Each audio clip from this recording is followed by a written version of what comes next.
good evening, everyone. We are once again back for another Renew Chicago conversation. And this time we wanted to do it with Chicago teachers. And every single time I get the chance to do these conversations, there's no one I would rather do it with than Jillian Anderson. So Jillian, how are you? It's good seeing you again. I am good. It's always good to get to join you. I'm such a big fan of Renew Chicago and just the heart for investing in the city. And Tommy, I just want to start off tonight by giving a heartfelt thank you to all of our teachers and educators who are being creative and agile and working really long hours right now to make sure that kids are still getting learning all across the city. So thank you to any of you who are joining in. Jillian, I will say this. My first grader is sitting next to me at the same room that I'm working in. And so I'm trying to do all my meetings and all my work and work with her and try to figure out what's happening. It is, I have grown to appreciate teachers so much during this period of time, Jillian. For sure. Well, we're excited to get to chat with a few tonight too. And before we do, I want to introduce the fearless leader of Renew Chicago, Mike Rolfus. Mike, I just want to bring you in and have you share a few words as we begin tonight. Well, Tommy, thanks a lot. Renew Chicago was birthed out of Park Community Church probably 15 years ago. And when I got on the scene about 12 years ago, Park was 2/3 single. I think there was a total of like 50 children in the Sunday school. And now at our Forest Glen campus alone, there's over 200 children. In fact, there's more children than there are adults there. So as Park has changed, the issues of education have become more and more in our forefront. We have parents who homeschool, honor that. We have parents that go to wonderful Christian and Catholic schools in the city. We honor that. But let's face it, the heartbeat of the city and the heartbeat of Park is the local CPS school. And so we desire to see these schools be as strong as possible. And not just that, in our congregation, we have over 100 people that go to Park that work at CPS in a variety of capacities. And we're going to hear from some of those people tonight, how they're serving in various roles. And as Christ followers, we think it's so important that teachers are in the mix, because I think they're not doing this just for a paycheck. They're doing this because this is their ministry. They're exercising their ministry by engaging in the various ways. So I am so looking forward to this conversation tonight, and know that in our goal of trying to build the goodness and the greatness of the city, the school teachers are foundational. So looking forward to a great night. Back to you, Tommy. Actually, one question before you leave, Mike, is for those who may not know, just give us a simple commercial for what Renew Chicago is. Sure. Renew Chicago does three things. We try to raise volunteers to serve in the city. So we have over 1,300 people who are serving somewhere in this, whether soup kitchens or tutoring, mentoring once a month or greater. And so we think that's wonderful. We once tried to calculate the value of that, and we think we're donating about $800,000 worth of human labor back to the city every year. We try to raise money. We have partner ministries, and particularly this time of pandemic, we've been trying to support them as best we can. And we're pleased to announce that this year we've been able to move $400,000 into partner ministries. And on top of that, we have an adoption fund, which we can talk about it at another time. But all it's over $500,000. So we're really excited about that. And then we try to stir conversation. We raise issues that are important to the city. And Tommy, this is what you and Jillian and your team do so well, is raising these issues to the forefront of our minds so that Christ followers of the city can be cutting edge, best insights, best learning, enables them to engage. So that's what we do, and we're thrilled about it, and we're so happy to be sponsoring this conversation tonight. Thank you, Mike. Hey, have a good night, and we'll talk soon, okay? All right, let me just go through our panels as well, too. We brought a lot of variety of different teachers or people who are in the Chicago public school systems doing different roles. So let me actually go to the right of Jillian. Betsy, can you just introduce yourself and share a little bit of what you do and what school you're at? Sure. I'm Betsy Vernon. I am a school social worker. I'm actually not in CPS. I'm just outside the city in Maywood. Similar demographic to a lot of, it's very urban, just similar demographic to CPS. So I am a school social worker. I usually see kids who have maybe some sort of behavioral issues and have an IEP. They're special ed students. Maybe they need a little extra help with some social skills. Maybe they're on the autism spectrum. They just need help interacting with other kids. So I see a wide variety of kids, and I'm in a pre-K through 5th grade building. Betsy, thank you very much. Right below you, Ellie. Hey, Ellie, you and I have known each other for a long time. You go to the Lincoln Park, near North Campus. Can you share just a little bit about what you do and what school you're at? Sure. Hi, I'm Ellie Kim, and I teach kindergarten at Decatur Classical School. It's on the far north side of the city, so it's a little bit different because it's a selective enrollment school, but I normally teach kindergarten, but this year with the remote teaching situation, we've actually departmentalized between kindergarten and 1st grade. So I'm teaching both kindergarten and 1st grade reading, writing, and social studies. So that's a little bit different this year. You got it. Thank you, Ellie. I'm going to go straight to Esther Song. Esther, you actually are not in the classroom. Love for you to share a little bit of what you do, and you're over at Park Bridgeport. Yeah. Hi, I'm Esther Song, and I am a high school math specialist in Chicago Public Schools.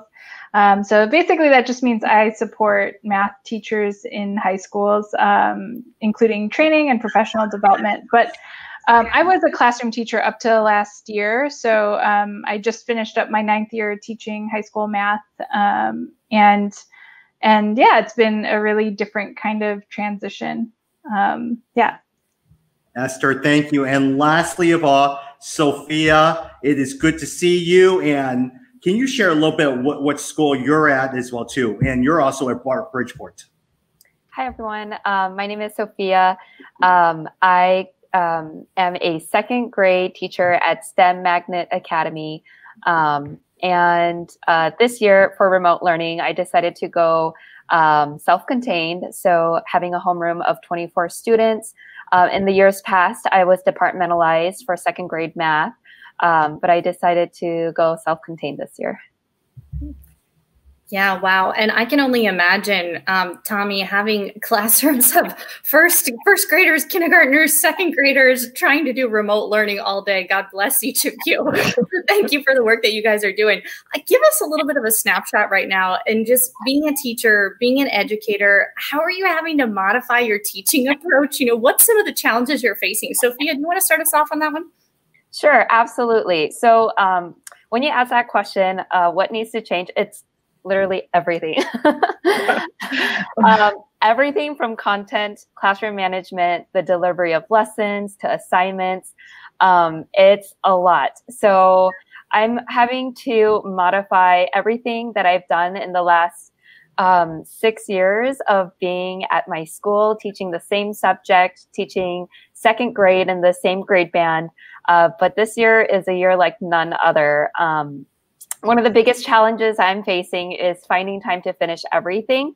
While at the same time, I can see that my students are getting bored after like the 3rd hour of teaching. So finding interesting content, finding ways to deliver it in an interesting way is very challenging. So that's my biggest challenge. Oh my goodness. I do a lot of focus on adult learning in the work that I do, and it's hard enough keeping adults engaged for that long. So I can only imagine with students. Betsy, what would you add just from your perspective on the social work side? What are you seeing as some of the things you're having to adopt and the challenges you're facing? Similar to what Sophia said, it's just everything is different. I usually go into classrooms and pull students out and do groups or do individual sessions with students. And it's very challenging to just from being not a classroom teacher and everybody just even trying to get into classrooms, like usually it's easy when you're in school, you walk into their classroom, but organizing everybody's Zoom links and everybody's having it, knowing where to go, just even to go into a classroom is a lot more challenging. Scheduling is crazy because we have a shorter school day than what we would if we were in school, trying to find time and scheduling around. And then a lot of the kids that I see are children that have behavioral issues. And a lot of times,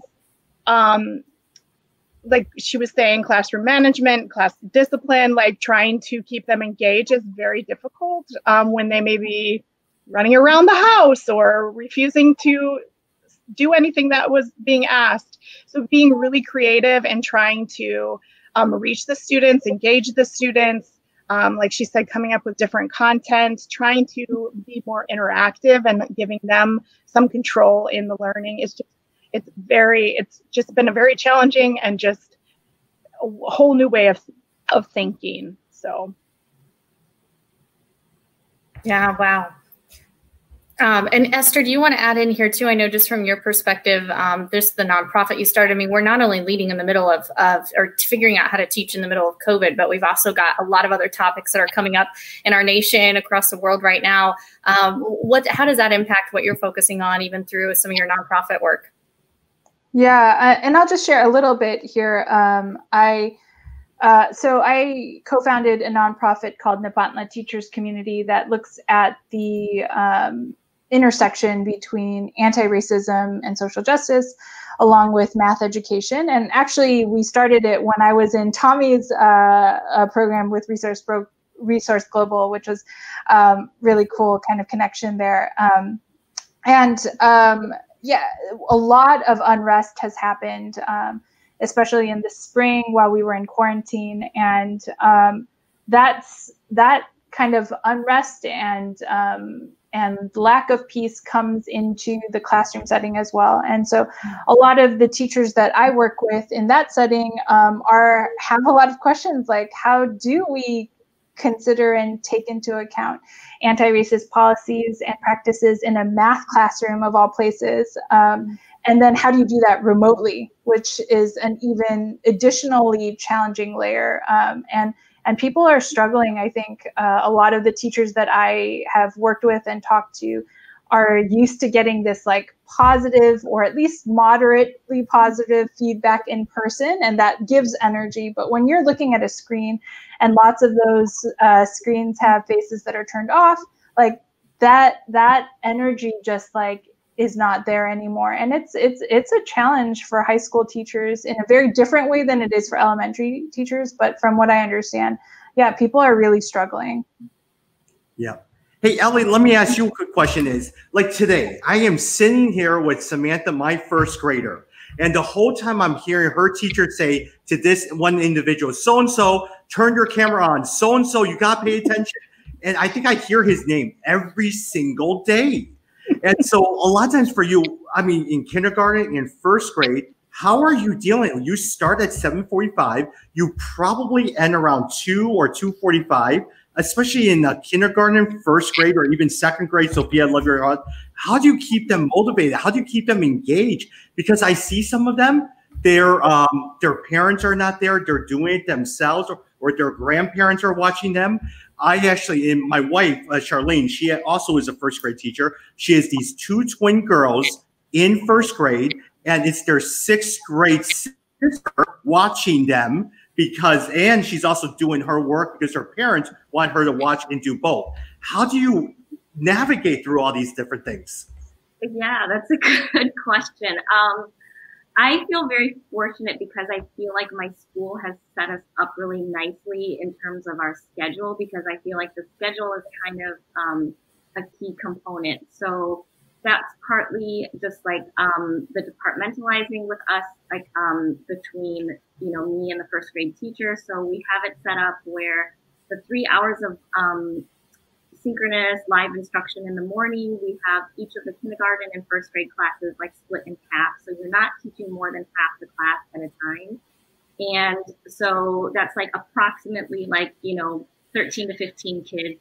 And then they're switching classes every 45 minutes. So I don't have my students for longer than 45 minutes at a time, which really helps. And then within that 45-minute session, I'm doing movement breaks, and things like that to try to help keep them engaged for shorter periods of time with breaks in between. So, so I feel like the schedule that I have is set up pretty nicely.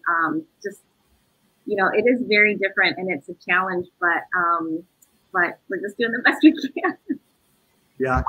And then Sophia, after the 2:45 classes are done, it doesn't stop there, because then you have office hours, then you have to grade papers, then you have to take attendance. I'm sitting there watching my wife at 10:30 at night, trying to figure out who was in her classroom and taking attendance and preparing for the next day. I mean, what goes on for the teachers after the kids are done? Right. I do think that for a lot of educators, their day goes much longer than the actual school day. Right now, I've tried to make it a goal to be off my computer by 4 o'clock. So we'll see how long that goes. But I've been noticing that I've been hopping back down here in my basement with my mega desk set up with all my computers and laptops and all of that at like 8 o'clock or 9 o'clock at night, trying to finish up things for the next school day. It's challenging, to say the least. There just seems to not be enough time to do everything that I need to do. I know that our school has not said very much about homework yet, but I know it's coming. I think starting October, I just can't imagine adding homework to remote learning already. So I am hopeful that things will go smoothly, but I am not as hopeful for how much time this is going to cause for teachers and students, their stress levels. So, yeah. Now, Esther, you're working, I mean, in some sense, you're working with other teachers in high school. You have a different set of problems than what Ellie as well as Sophia does. They're able to operate the technology and all that stuff, but they may not have, like you said, the screen on. They may not be engaging, all of that stuff. What are you hearing from some of your other math teachers that you're coaching? What are some of the issues that they're dealing with and working with? Yeah, I don't have the direct student experience like teachers do, but I know that this schedule is really, really challenging for teachers. And it's not just the schedule, but it's that there's additional meetings that are required, that they have to go to department meetings. And then after the department meeting, there's a separate meeting to talk about specific students. And then there's school-wide meetings. And what I am gathering is that people feel burned out because not everyone even understands how to use all of the tools of something like Google Classroom. Those things take time to learn. And while you're learning those things, to also be kind of asked to do 5 other things at the same time is it is hard. And then along with that, there's kind of administrative issues sometimes where, you don't have the same students for the same week. And I've talked to teachers where they've had different sets of students every day for their class for the last week. And so I can't imagine doing that in real life, but then to see that in screen form, I think is just an additional challenge for sure. Yeah. Jillian, I'm trying to figure out this Google Classroom. It is not intuitive. Today, I was sitting there on my Zoom doing a live interview, and Samantha's sitting there trying to ask me what the assignment is, but it's on Seesaw. I have zero clue what a Seesaw is. And then you have to get out of that Google Classroom and click on homeroom. There's writing standards. I don't understand why they have it in one place. So that's me. I'm sure all our teachers could tell us what Seesaw is. And Tommy, one of these times we're going to have to get Samantha on here, doing a little co-hosting or something too. But you gotta love that this kind of, we're really all just embracing every aspect of life coming together right now. You've got work and life and schooling and all of that happening in the same place around you. I do want to ask, we focused on what you're experiencing experiencing as educators. But even Tommy, bringing up Samantha there, I think of a number of friends. I don't have kids, but I think of a number of friends who whose kids are adjusting to these new schedules as well. And even just parents who might be listening into this, or people who have kids in their lives they care about. What are you guys observing in your students during this? How are kids coping? And are there things that parents or caretakers could do to help kids adjust during this time period? Maybe, Betsy, we can start with you from the social work perspective and then bring in some of the other perspectives too. Yeah, I'm seeing a lot of kids just showing frustration and also just getting tired, like, of sitting in front of a screen and just moving around and not wanting to engage. Or I also unfortunately have a lot of kids who cry and don't want to get on, and they don't want to put on their screen because they're crying and they're upset. We've had a lot of kids who are frustrated. They don't know how to do the technology, and maybe their parents aren't able to help them. Like, they don't know. And so then they get really frustrated and they want to participate, and they have a really hard time doing that. So I've seen a lot of that.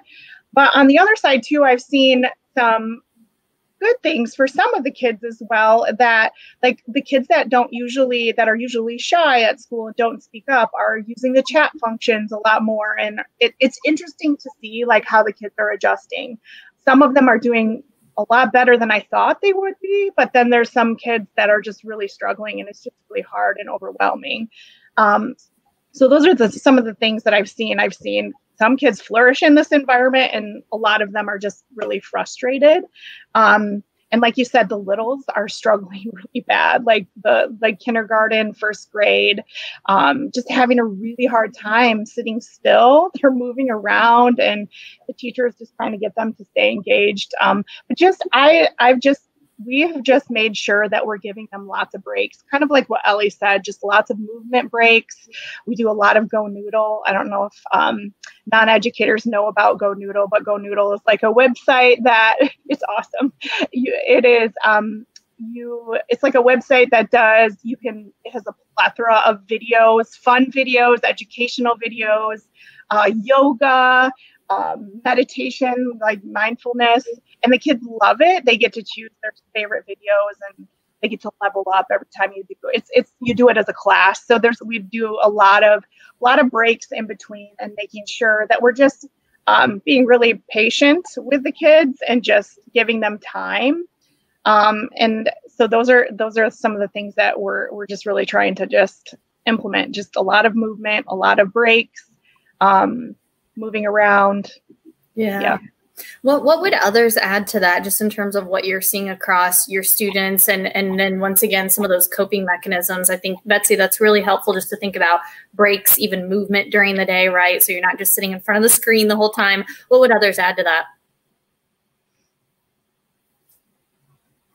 I think even just, someone had pointed out that, like, kids haven't been in, like, full day school since early March. So it's been like 2 months since they've been in, like, a regular school day. So they're kind of, like, needing to build their stamina, up to a full day. So even though, I have the younger ones who are only supposed to have 3 hours of live teaching, and then, in the afternoons, we're supposed to be doing, like, some small group work, which the first couple of weeks we just said, we're not going to have them. We're just going to try to build up some focus and stamina time.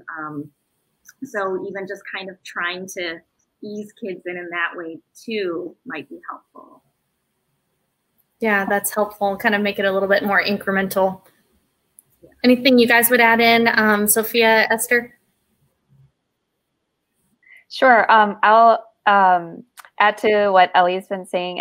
Adding those movement breaks have really helped, but it can only do so much. I see that the first hour, kids are, ready to learn. They have their water bottle next to them, and they have their notebook. I have second graders, so they really want to please me. They want to show that they're paying attention. But by the third hour, by the time I've tried to teach them how to double click, we've lost them. And so I just see that the kids are stressed by that time. And some of them try not to show it by turning their camera off, or they turn their back, or I can hear their voice wavering as they're trying to tell me that their screen is not working. It's just a lot. And I want to be there to give them a hug, to tell them it's okay. But I don't want to embarrass them as well by calling them out in front of the entire class. So it's really challenging. Yeah, for sure. And all those instincts that you have, you know, in the classroom, I feel like you kind of have to get creative and find new ways in virtual settings.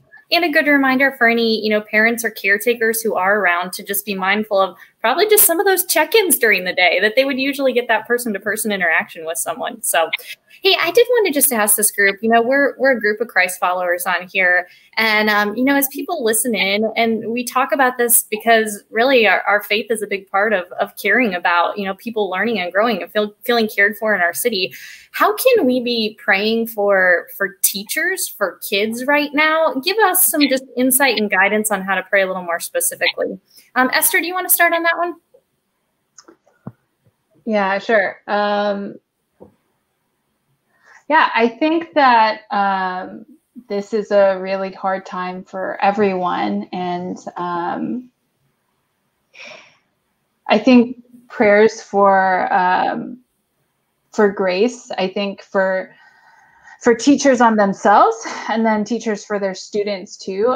One of the things that I noticed last year when I was teaching remotely during March is that a lot of teachers kind of wanted to like place blame in some ways on like low scores and low improvement and low whatever on the students for not caring and not trying and not doing.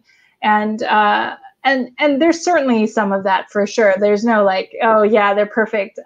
But I also had a chance to talk to one of my students at the time, and he shared with me like, hey, I can't do any of the assignments while I'm on the internet because my brother's also using the internet and he's streaming a whole class, and we have another brother too. And so when the internet is good enough, I will turn in my assignment, and that might not be for a week. And so I know that there are programs out there for students to get better devices, but like this is not an easy time. And so I guess prayers for grace all around. Yeah. I think that's a good insight, Esther. What would others add to that? I would also add like praying for patience.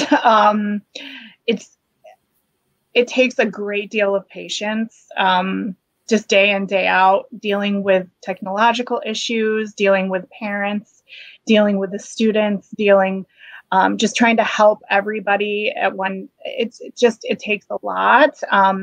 It can just be very overwhelming and anxiety producing. So I guess I would just ask for prayer for, you know, patience and peace, and just taking it, just slowing down and taking it, just being very patient. And I also, in my case, I really would love prayers for my students. A lot of my students I worry about because some of my students are not in good situations. And their safe haven is school. And right now we're not in that. And so I worry about a lot of my students and the situations and just the situations they have to deal with daily. So just prayer for the students who school is a safe haven, just prayer for protection over them and just I don't know. Yeah. I just worry about some of my students and the situations they're in. So just prayer over those. And I think this is a reminder that, you know, this experience can look a little bit different for each family and each situation, depending on, you know, what the nuances of that are. So thank you for reminding us of that. And I think we're, you know, Tommy, I love just hearing the hearts of our teachers here. You can tell this is a group that just genuinely cares about your students and the families that you impact and the teachers that you're working with too. Oh, Tommy, I think you're on mute. Sorry about that. Hey, Sophia, let me ask you a quick question. I mean, has the school started or are they just beginning to care for the teachers? How do they go about caring for the teachers so that they don't burn out? How do they care for the mental aspect, the physical aspect of the teachers? Or are they so concerned about the students right now, hey, we'll deal with that later on? Yeah, that's a great question, Tommy. I do think it's the latter. I think that even the principals are overwhelmed of all of the emails that are flooding their inboxes, all the parents that have concerns. So I do think that for teachers, the emotional toll that it is taking is not the first priority. But at the same time, we're told in our staff meetings to not stress and to not worry, that we're all in this together. So I think just those little tidbits have helped. I do think that, you know, as a recommendation for society at large, just thinking about how to encourage teachers is going to be the next step, because once we burn out, the kids have no one to fall back onto. So I think that's a really great question that you bring up, Tommy. Yeah. Hey, Jillian, I'm going to ask you. You are a strength-based consultant, subject matter expert. What is your encouragement, whether it's for parents or for teachers? How do we use our strengths during this time, especially as we're navigating between kids and teaching and classroom and management, all of that stuff? Yeah, you know, it's interesting, Tommy. I was actually thinking about this because we've done a lot of research at Gallup looking at causes of burnout for people. And what we have seen is there's a component of it that is long hours, but there's another component of it that is how much you're actually playing to your strengths, right? So when I think about, you know, a long day doing something that is really draining and perhaps handling all the horrible technology that you're having to try to figure out and doing that over and over and over again, that's when burnout happens. But I think what I would encourage people to think about is don't forget where your gifting is and what gives you energy. So even for teachers, right, we kind of hear this even through this group that we have here tonight, you know, your passion is teaching. It looks different than it did in the past. You know, for parents, your passion is seeing your kids grow, you know, so it's still just watching for those little moments that you can reinforce like how God's gifted either the students or the teachers, and just encourage, I think, in that way. This is a season to not forget what's at the heart of it. All the technology and everything else is peripheral to the main focus of caring about learning for kids and the students, and making sure that our teachers are encouraged and not burn out as well and getting to play to their own strengths. Let me ask you one practical advice that you have for the teachers or different people here is throughout the day, we have all of our jobs that we have to do. They got to take care of operations. They got to take care of the education, the lesson plans, all of that stuff. How do we then still make sure that we're doing things out of our strengths, out of our areas of passion? How do you find those opportunities in the midst of doing things that you just don't want to do? Yeah, I think, well, and our teachers can add in with this too. I think what's kind of fun about that is you become a little bit of a strength scout for yourself, you know, in the same way that I'm sure you do with your students. But it's kind of looking at, as you approach your day, pay attention to those little moments where you still have either ease, excellence, and enjoyment, or there's just something that lights you up during your day, and make sure you're protecting those moments and trying to have more of those kind of moments. And I think that actually helps kind of buffer burnout, you know, finding those things that that kind of fill you back up. And, you know, even as believers, just kind of protecting things that we know just continue to feed us, and to make sure that, you know, we're in a good place where we're filling our own tank to be able to give to others. Got it. Got it. Hey, Sophia, let me ask you as we wrap up here, you said that you end at 4 o'clock every single day, right? And so what do you find as enjoyment? What do you do to decompress yourself and prepare yourself for another day? That's a great question. I like to exercise and work out. So whether it's going for a walk or doing some yoga, I have really found myself get more energy and life through those things. Got it. Betsy, I'm going to ask you a different question. You talk with students every single day. You probably talk with 5, 10 students. You hear a lot of problems, all of that stuff. How do you refill yourself once you're done with work? What do you do yourself to prepare yourself for the next day? Similar to what she just said, I physically have to shut down my work. And since we're at home, I have it in one spot in my house, and I physically walk to another, and that signifies that I'm done. So it shuts my mind off first. But then I ever since quarantine started last March, I have enjoyed really long walks, like just clearing my head, praying as I talk or as I walk, and just like it just helps me focus, and yes, and having conversations with some of my friends, whether it be on the phone, whatever, just getting my mind in a better place, and focusing on good things as opposed to, because sometimes during my day I hear a lot of hard things. So just trying to just get out and be in nature, walk, talk with friends, enjoy just being outside. Yeah.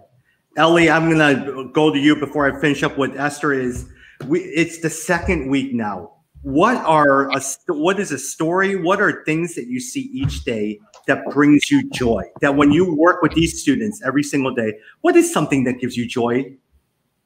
Yeah, I really miss like being able to be physically with the kids, but it is also really nice to see them too. And I think the perk of being with the really little ones is that they are very cute, and just like their enthusiasm is, infectious, and they're easy to please, and they want to please. And the parents, I have to say, I've been really thankful that the parents have been super patient and gracious throughout all the technical difficulties that we've been experiencing, and just very appreciative. So all those things are very encouraging. Got it. Thank you so much. And Esther, as we wrap up, you mentioned just a little bit about your nonprofit. Share a little bit more as we wrap up, what the audience could learn from your nonprofit, what you're trying to do. Yeah, I will share a little bit, which is that our focus is creating pretty much small groups. We create cohorts for 10 weeks long, focused on an anti-racist topic for math teachers to implement in their classroom. And the reason that we're different from the other organizations that already exist that deal with social justice or education or even mathematics and all of that is there are a lot of people that have really great things to say and are experts and do podcasts and do presentations and write books. There are not many people that bridge like what is being said to like what happens in the daily classroom. And this is kind of the thing that maybe I will share is like, I think that what teachers really need is someone that's walking with them, not someone who's sharing like, hey, here's how you do things, figure it out, or hey, you tell me you're the expert. I think what teachers really need is like, I'm figuring this out with you, and I'm not going to let you, and you're not going to let me just fall behind on what we believe is supposed to happen. So I guess I would add that to the prayer list of like more people that are walking alongside teachers so that they don't burn out, so that they can use their strengths. Got it. Thank you, Esther. Jillian, thank you. It's always good to have these conversations with you, Jillian. Oh, thank you. You guys too. And hey, I just want to challenge anybody who's listening to this. Reach out to an educator in your life and do exactly what Esther just said. Walk alongside them, give them a thank you, give them an encouragement. We just appreciate, the heart behind what you guys are doing and just your desire to still just serve kids well during this time. Jillian, I would totally agree with that. After spending 2 weeks with my first grade daughter, watching Charlene teach all day, I'm sitting there, wow, I can't do it all day. I mean, it's hard. It is not an easy job. Yeah. So thank you so much. And we hope to have more conversations like this on Renew Chicago. And so for more information, find us on Facebook at Renew Chicago. That is at Renew Chicago. So Jillian, Ellie, Betsy, Esther, Sophia, thank you. Have a good night. I know you guys probably have some work to do before you begin early tomorrow morning. So have a good night. Thanks so much, all. Thank you. Bye.